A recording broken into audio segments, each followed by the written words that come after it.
ब्रह्माचा पारा चढला. ब्रह्माने विचार केला, तू सामान्य स्त्री, चूल आणि मूल हे तुझं कार्य, तुम्हाला काय प्रश्न विचारणार. ब्राह्मणाने घोडचूक केली, स्त्रीला सामान्य म्हटलं. महाराज, स्त्रीला सामान्य म्हणू नका. स्त्री ही सामान्य नाहीये. स्त्री ही जगत जननी आहे. स्त्री ही जगदंबा आहे. स्त्री ही जगदंबा आहे. स्त्री ही काली आहे. स्त्री ही सामान्य नव्हे. महाराज, स्त्रीला सामान्य म्हणू नका. अरे ज्या स्त्रीला तुम्ही सामान्य म्हणता त्या स्त्रीच्या उदरी प्रभू रामचंद्रांचा जन्म झाला.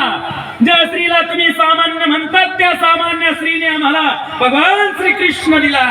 ज्या स्त्रीला तुम्ही सामान्य म्हणतात त्या सामान्य स्त्रीने आम्हाला महाराज छत्रपती शिवाजी महाराज, छत्रपती संभाजी महाराज, छत्रपती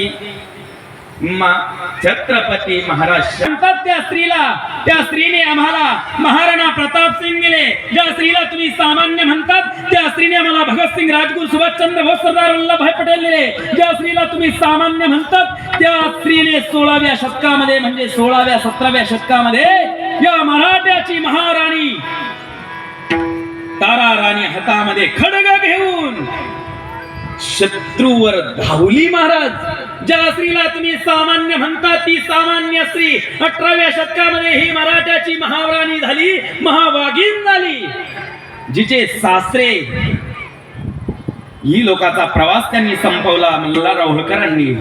जिचा पती नाहीये, जिच्या पाठीमागे तिचा सासरा नाहीये, तिला वैधव्य जीवन आहे. पर या मराठ्यांना सांभाळण्याकरता, या महाराष्ट्राला सांभाळण्याकरता हातामध्ये खडग घेऊन ती पुन्हा एक सक्षमपणाने उभी राहिली अहिल्यादेवी होळकर. ही सामान्य नाहीये.